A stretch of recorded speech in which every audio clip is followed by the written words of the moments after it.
Assalamualaikum warahmatullahi wabarakatuh. Pemirsa di mana saja Anda berada, selamat berjumpa kembali dengan channel YouTube Insan Dongeng.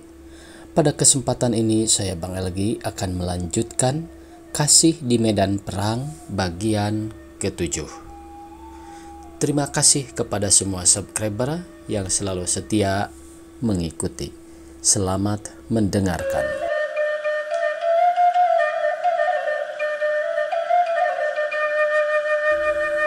Pemimpin menunda pembicaraannya, mengusap muka dan leher beberapa kali. Kemudian setelah sapu tangannya disimpan, beliau melanjutkan lagi. Saya rasa Pak Ishak tepat sekali untuk diserahi tugas memimpin anak-anak sampai pengungsian selesai. Pak Siregar, baiklah saya serahi kewajiban memimpin pengungsian keluarga. Saya harap agar pegawai-pegawai yang telah berkeluarga hari ini juga berangkat mengantarkan keluarganya, agar tugas Pak Siregar jangan terlampau berat. Tetapi setelah mengantarkan keluarga, saya harap supaya mereka segera kembali lagi kemari untuk membantu pekerjaan di sini. Uruslah oleh Pak Siregar siapa-siapa yang harus ditempatkan di Soreang, di Banjaran, di Cicalengka, dan di lain-lain tempat, agar kalau orang-orang sakit diangkut ke tempat tersebut, di situ telah ada tenaga yang menerimanya. Pak Suryo, saya perlukan untuk mengatur persiapan yang belum selesai di luar kota. Dan Pak Miun, saya serahi kewajiban mengangkut orang-orang sakit dan alat-alat. Sedang saudara Gani dan kawan-kawan untuk sementara hendaknya tetap di posnya masing-masing guna menghadapi kemungkinan adanya yang luka-luka. Nah, kita atur begitu saja. Saya bertanya, kata Pak Ishak sambil mengacungkan tangan. Ya, bagaimana? Kalau saya tak salah, jumlah orang sakit semuanya ada 400 orang, sedang waktu kita hanya 6 hari. Ini berarti setiap harinya paling sedikit kita harus dapat mengangkut 65 orang sakit, sedang kendaraan yang ada pada kita hanya 2. Pertanyaan saya, bagaimana seandainya pekerjaan ini tidak selesai dalam 6 hari? Apakah orang-orang sakit yang masih ketinggalan kita tinggalkan saja, ataukah kita yang harus tinggal? Pemimpin berpikir sejurus. Sulit juga, katanya. Baiklah, kita coba dulu sekuat tenaga, dan seandainya apa yang dikhawatirkan Pak Ishak benar terjadi, saya harap dengan sangat biarlah Pak Ishak menunggu di sini. Pilihlah beberapa orang yang suka tinggal bersama. Saya tahu memang berat berdiam di daerah musuh, tapi ini saya minta demi kepentingan orang sakit. Bagaimanapun juga jadinya, kita tak boleh meninggalkan mereka. Bagaimana Pak Ishak? Akur begitu? Pak Ishak termenung sejurus. Kalau memang terpaksa, ya apa boleh buat, katanya berat. Terima kasih, kata pemimpin sungguh-sungguh. Yang lain bagaimana? Hadirin diam. Pak Purno, bagaimana? Tak ada usul? Saya tidak. Pak Wasta? Saya juga akur. Yang lainnya? Setuju, setuju, jawab yang lain. Terima kasih, kata pemimpin. Kemudian melanjutkan, Pak Ishak, saya harap segera bikin daftar pegawai yang dibutuhkan dan bawa kepada saya supaya saya dapat membuat perintahnya. Dan Pak Wasta, kata pemimpin kepada Pak Wasta sambil mengeluarkan sehelai surat dari dalam map. Ini keterangan mengenai pos-pos kita di luar kota. Dengan keterangan ini Pak Wasta tahu berapa tempat tidur sudah disediakan di Cicalengka, di Ciwidey, Soreang, Banjaran, dan di tempat lain. Penderita yang luka-luka semuanya harus diangkut ke Majalaya, supaya dari sana mudah diteruskan ke Cicalengka. Yang berat supaya didahulukan, kemudian barulah yang tidak begitu berat. Untuk meringankan pekerjaan, baiklah orang-orang sakit yang sudah dapat berjalan, dan yang tidak begitu berat kita suruh pulang hari ini. Sebentar akan saya kerjakan sendiri. Apakah kendaraan kita jalan semua? Pak Wasta bertanya. Jalan. Sayang, yang sebuah lagi dipakai oleh Dokter Doyo. Kalau tidak, kendaraan kita ada 3. Bagaimana kalau orang-orang sakit itu kita angkut dahulu semuanya ke Banjaran? Sesudah di sana barulah kita pilih mana yang harus diteruskan ke Cicalengka dan mana yang harus diteruskan ke tempat lain. Ini saya maksudkan untuk menghemat waktu, sebab kalau saya tak salah, hanya Banjaranlah yang terdekat dari sini. Baiklah sekali pendapat itu, Pak Wasta. Memang yang terpenting bagi kita sekarang hanyalah memindahkan dulu dari sini ke luar kota. Pekerjaan itulah yang harus didahulukan, sebab kalau sudah di luar kota, kita tak perlu lagi terburu-buru. Bagaimana, Akur begitu? Akur. Tak ada lagi saran yang lain? Tidak. Saudara? Tidak. Saudara? Saya pun tidak. Nah, baiklah, mari kita mulai, kata pemimpin sambil bangkit mengulurkan tangan, lalu berjabatan tangan dengan mereka. Selamat berjuang, katanya. Setelah pertemuan bubar, mulailah orang-orang itu bekerja menjalankan tugasnya masing-masing. Pegawai-pegawai semuanya diberi tugas, pekerjaan diatur sebaik-baiknya. Pak Ishak mendapat tenaga sebanyak 10 orang perawat dan 15 orang murid. Pak Wasta mendapat 20 orang tenaga dan Gani mendapat tambahan tenaga 3 orang, yaitu gadis-gadis PMI yang dari Soreang. Dengan demikian, rombongan Gani sekarang terdiri dari 9 orang.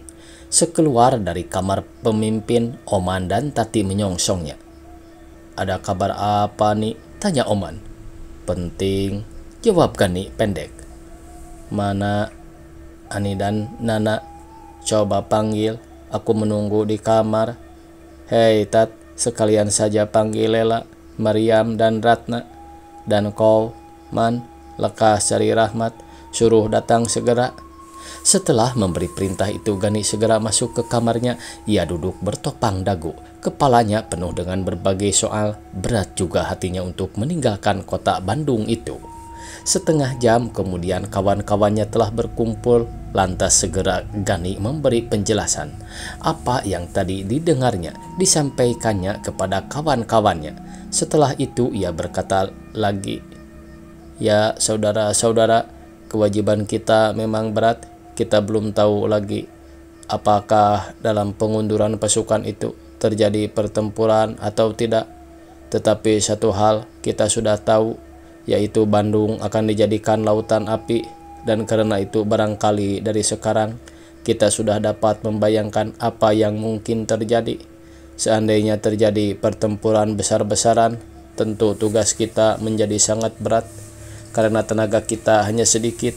Sungguh pun begitu, kita tak usah gentar, camkanlah di dalam hati bahwa Tuhan selalu melindungi kita. Kuatkanlah hati kita, karena kita harus tetap di tempat sampai pengungsian selesai. Dan kau Lela, Maryam, Ratna, sekarang tibalah saatnya bagi kalian menguji kecakapan dan kesungguhan kalian yang telah kalian peroleh dalam latihan. Jangan takut, kita akan bersama-sama sehidup semati. Oman memotong perkataan Gani. Bukan soal takut atau tidak, Man, kata Gani. Melainkan soal wajib. Takut atau tidak bukanlah soal. Yang penting ialah bagaimanapun juga jadinya. Namun kewajiban yang telah dipikulkan kepada kita harus kita jalankan sebaik-baiknya. Kami siap sedia, kata gadis-gadis itu serempak. Terima kasih, kata Gani. Setelah selesai memberi keterangan, gadis-gadis itu oleh Gani disuruh kembali lagi ke pekerjaannya. Tapi dipesan tidak boleh kemana-mana. Juga Ani, Tati, dan Nana disuruhnya membantu di rumah sakit. Sejak hari itu suasana di rumah sakit sibuk terus. Pegawai-pegawai bekerja keras siang malam. Akan tetapi bagaimana kerasnya pun mereka bekerja, namun karena alat pengangkutan hanya ada 2, hasilnya tak seberapa. Pak Wasta mulai cemas karena masih banyak pasien yang belum terangkut. Pak Siregar mulai marah-marah. Tugasnya memang berat, tetapi sama sekali ia tidak diberi kendaraan, sehingga meskipun ia telah bekerja keras 4 hari lamanya, namun belum lagi separuh keluarga yang dapat diungsikan, padahal waktunya hanya tinggal 2 hari lagi. Pada hari kelima, keadaan bertambah sulit sebab kendaraan yang hanya 2 buah itu sebuah mogok. Tambahan pula pegawai-pegawai banyak yang telah kepayahan, maklumlah mereka bekerja siang malam 4 hari terus-menerus. Salah pemimpin mereka yang tak cakap membagi waktu istirahat. Pegawai-pegawai yang telah berkeluarga yang keluarganya belum sempat diungsikan oleh Pak Siregar terpaksa meninggalkan pekerjaan untuk mengungsikan dulu keluarganya. Dengan demikian tenaga yang ada di rumah sakit bertambah kurang. Pada hari ke-6, yaitu hari terakhir dari ultimatum sekutu, pegawai-pegawai yang masih kuat bekerja hanya tinggal beberapa belas orang lagi saja. Yang lainnya patah semangat kepayahan, padahal orang sakit yang belum dapat diungsikan masih banyak. Tetapi biarlah hal itu kita tunda dulu. Sekarang baiklah kita ikuti dulu Gani dan kawan-kawannya yang setiap hari berada di garis depan. Sekarang kita kembali dulu ke hari kedua setelah ultimatum sekutu. Pada hari itu, Lela, Meriam, dan Ratna memaksa ingin dibawa. Katanya percuma jadi anggota gerak cepat kalau diam di belakang saja. Demikian alasannya yang diajukan mereka. Gani terpaksa meminta pendapat Oman dan Rahmat. Hasilnya Oman tidak setuju kalau mereka dibawa. Kalau mau membawa, lebih baik membawa rombongan Ani. Demikianlah alasan Oman. Alasannya itu mudah dimengerti karena ia ingin selalu bersama-sama dengan Tati. Rahmat lain pendapatnya. Ia tidak keberatan kalau Lela dan kawan-kawannya dibawa. Katanya hitung-hitung memberi kesempatan belajar kepada mereka. Alasan Rahmat ini pun sebenarnya mengandung maksud lain. Hartini gadisnya sudah lama mengungsi, jadi ia memerlukan periang waktu. Perlu wajah-wajah baru. Jangan Ani lagi, Nana lagi, Tati lagi. Itu juga setiap hari. Mendengar pendapat kawan-kawannya itu, Gani tersenyum. Tapi biarlah untuk sehari ini kukabulkan saran Rahmat. Kalau tidak iri bukan, Man. Kalau Lela dan kawan-kawannya kita bawa, mereka tentu senang. Kalau memang kau berpendapat begitu, tak apalah, kata Oman. Tetapi Gani sendiri rupanya agak menyesal mengambil keputusan begitu.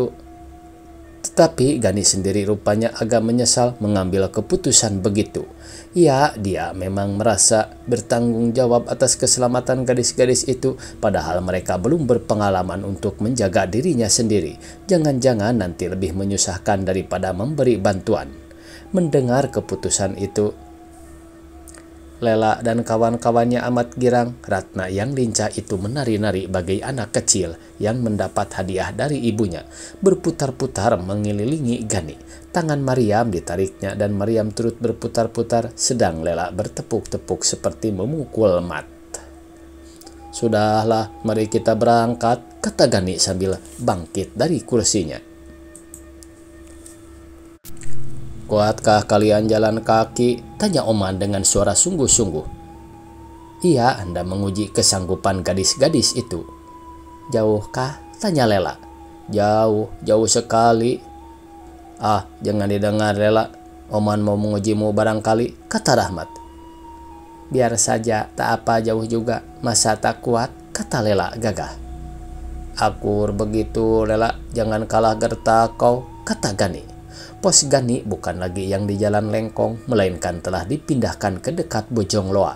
Dengan demikian, meskipun mereka berjalan lambat-lambat, namun cepat juga tibanya.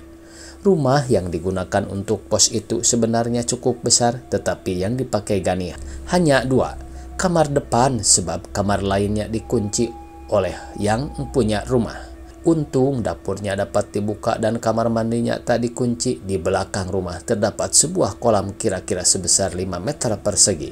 Di dalamnya banyak ikan mas besar-besar lagi. Keadaan kota Bandung ketika itu sangat sunyi. Rumah-rumah yang terletak di pinggir jalan semuanya sudah dikosongkan. Kecuali rumah orang Tionghoa, itu pun penghuninya tak ada yang berani membuka pintu. Jalan tak ramai seperti biasa, yang tampak di jalanan hanyalah iring-iringan pengungsi dan gerobak-gerobak yang ditarik oleh kuda. Gaduh bunyi rodanya memecah kesunyian, sepanjang jalan berserakan kapuk dan pecahan piring, berbaur dengan kertas koran tua. Di sana sini banyak barang tua yang dilemparkan orang.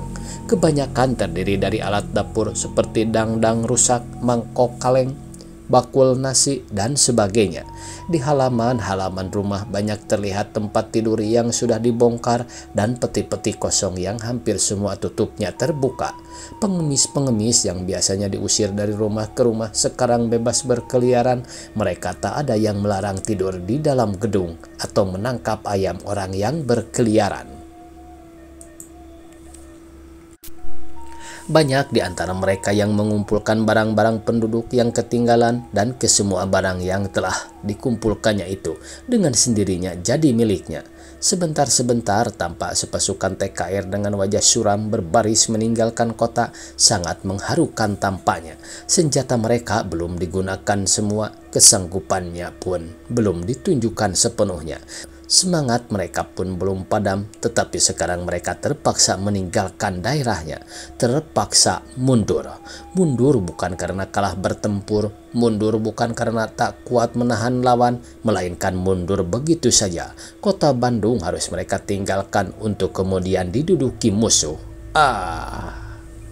Apabila hari masih siang, banyak juga penduduk yang kembali melihat rumahnya akan mengambil barang yang masih ketinggalan. Barang-barang itu dikumpulkannya sambil ditimbang-timbang perlu tidaknya dibawa. Ya, siapa tak sayang kepada harta sendiri? Hasil keringat yang dikumpulkan bertahun-tahun. Itu sayang, ini sayang, itu perlu, ini perlu, inginnya dibawa semua. Tetapi ketika sampai saatnya untuk membawa, ternyata tidak terbawa, sehingga terpaksa sebagian dimasukkan lagi, hanya dibawa yang paling perlu saja. Makin petang hari, keadaan makin bertambah sunyi, dan bila kegelapan malam tiba, kesunyian itu berubah jadi menyeramkan. Rumah-rumah kosong dengan pintunya yang melongo dan barang-barang yang berantakan, gelap hitam saja tampaknya. Jalan-jalan pun bertambah sunyi dan gelap pula, dan dalam serba gelap itu seakan-akan berkeliaran hantu-hantu jahat. Kadang-kadang terdengar deru kendaraan TKR yang tengah mengangkut peralatan memecah kesunyian malam. Terdengar derap sepatu prajurit-prajurit yang tengah meronda, dan jauh di utara sekali terdengar letusan senapan 1-2. Selebihnya suasana sunyi dan lengang saja. Hari ini keadaan di pos Gani tak begitu sunyi karena ada Lela dan kawan-kawannya meramaikan. Sungguh pun begitu tak urung mereka merasa jemu karena tak ada yang dikerjakan. Sebagai periang waktu, Gani menyuruh gadis-gadis itu bekerja. Tadi siang, Oman menangkap 3 ekor ayam kebiri. Mereka itulah yang harus memasaknya. "Kau jangan bertanya dari mana aku memperoleh ayam ini, Lela," ujar Oman. "Banyak ayam berkeliaran di sini dan semuanya pun boleh kita tangkap. Bukankah lebih baik dipotong oleh kita daripada dipotong oleh Nika nanti? Nah, masaklah, aku ingin panggangnya. Besok aku akan menangkap ikan mas, ikannya gede-gede." "Tiap harikah kau makan ayam di sini?" tanya Ratna. "Ya, tiap hari." Pantas kau gemuk." "Sudahlah, jangan bertanya-tanya saja. Ayo kerja, aku sudah lapar. Mari ku bantu menyalakan api." Waktunya habis pemirsa. Dicukupkan sekian. Semoga esok kita bisa berjumpa kembali. Billahi taufiq wal hidayah. Wassalamualaikum warahmatullahi wabarakatuh.